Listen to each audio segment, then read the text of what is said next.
Horas, 2 minutos, 10:02. O assunto é com Murilo Rocha. Murilo Rocha, muito bom dia para você. Bom dia, Luciana. Bom dia, Daniel. Bom dia. Bom dia, ouvintes da Band News. Começar falando do prêmio Cidades Excelentes, edição 2025.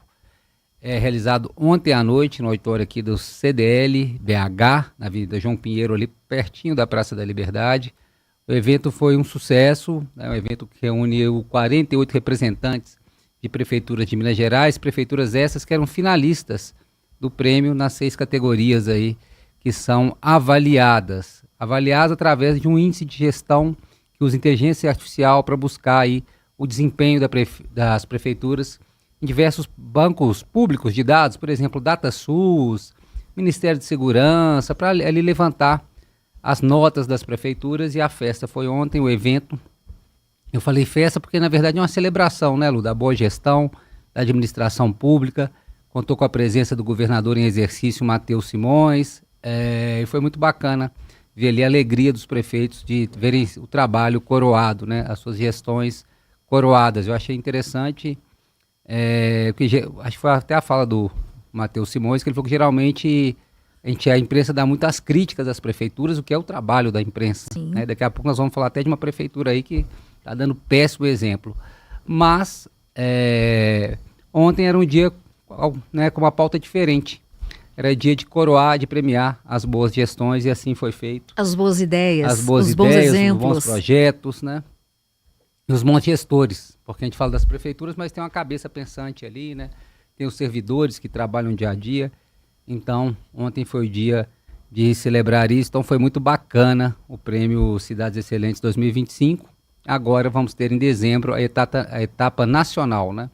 Ontem foram as etapas regionais em BH, Rio, Salvador, e depois, em dezembro, teremos a etapa nacional com representantes aqui de Minas Gerais também. E será em Brasília, né? Exatamente, será em Brasília. Ontem que apresentou aqui foi o Luciano Dias e a nossa Luciana Viana, que deu um show lá na apresentação, comandando o nosso evento. Imagine, obrigada. Agradeço em nome do Luciano Dias também, meu parceiro. Isso aí, Lu. Muito bacana, Agora, obrigada. mudando de assunto, o assunto de pauta do dia, Sim, especificamente, hoje o ex-prefeito de Belo Horizonte, Alexandre Calil, se filia ao PDT. Num ato que ocorre em Brasília hoje, Calil, junto com Carlos Lupe, que é o presidente nacional do PDT, e outras figuras do partido, provavelmente a deputada federal Duda Salabert também estará presente, a filiação, né? Calil aí se registrando oficialmente no PDT. Calil estava sem partido desde que saiu do PSD, quando ele rompeu ali com Alexandre Silveira, com o próprio Fuad. Ele ficou sem partido, ele chegou a apoiar na eleição para prefeito de 24, chegou a apoiar o Mauro Tramonte do Republicanos, mas não se filiou ao Republicanos. Então, desde que sair do PSD, ele estava sem partido e agora se filia ao PDT. E por que é importante essa filiação do Calil? Porque Calil provavelmente será candidato ao governo do estado. Hoje a gente pode falar que há uma candidatura certa, que é justamente a do vice-governador Matheus Simões, e a de Alexandre Calil pelo PDT é uma candidatura provável.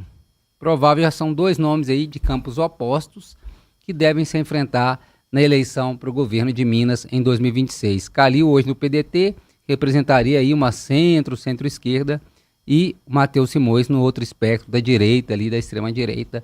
Esse pelo menos é o intuito, né? Como se apresenta hoje as eleições. Claro, há o nome do Cleitinho, que lidera todas as pesquisas de intenção de voto realizadas até então, mas não há uma confirmação ainda, né? Não há um passo ainda muito certo para construção, para confirmação dessa candidatura. Então, com Calil vira mais um personagem, mais uma peça para esse jogo. Lembrando, aqui tem um asterisco importante, hoje o Calil tem uma pendência aí com a justiça que o impediria de ser candidato. Ele teve uma condenação em primeira instância, num processo quando, na época, ele era prefeito de BH, sobre aquelas cancelas ali do Clube dos Caçadores em frente ao Minas 2, no bairro Serra, ali é Serra Mangabeiras, né?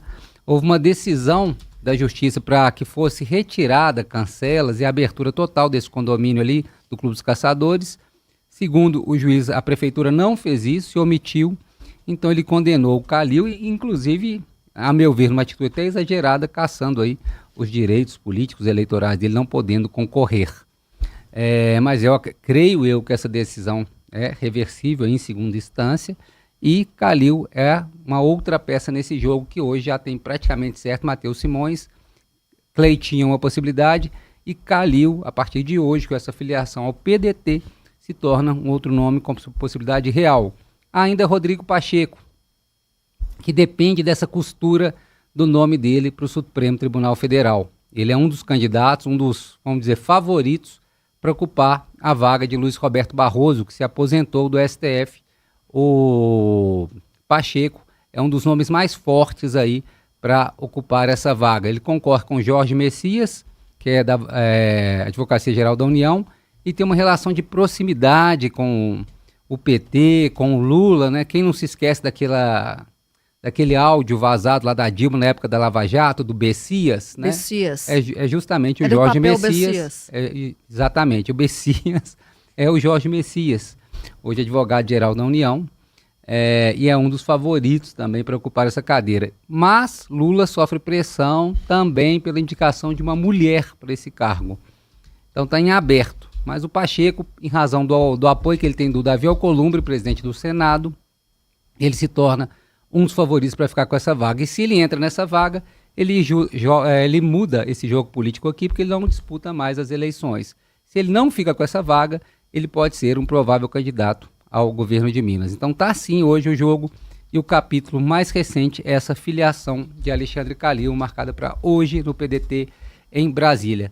Para finalizar esse comentário, já me estendi um pouquinho aqui, mas não posso deixar passar batido. A gente falou de boas gestões, do Prêmio Banco de Cidades Excelentes, e vamos falar de um péssimo exemplo da cidade aí, que vocês ouvem, quem acompanhou o jornal desde as manchetes, desde a abertura do jornal, a cidade de Dom Joaquim, né, onde o prefeito nomeou o filho para ocupar 3 secretarias. 3, não é uma não, gente, que já poderia gerar a questão de nepotismo, caso ele não tenha qualificação, mas ele indicou para 3 secretarias. Daniel, me ajuda aí, quais são as pastas aí que o filho do prefeito de Dom Joaquim foi indicado?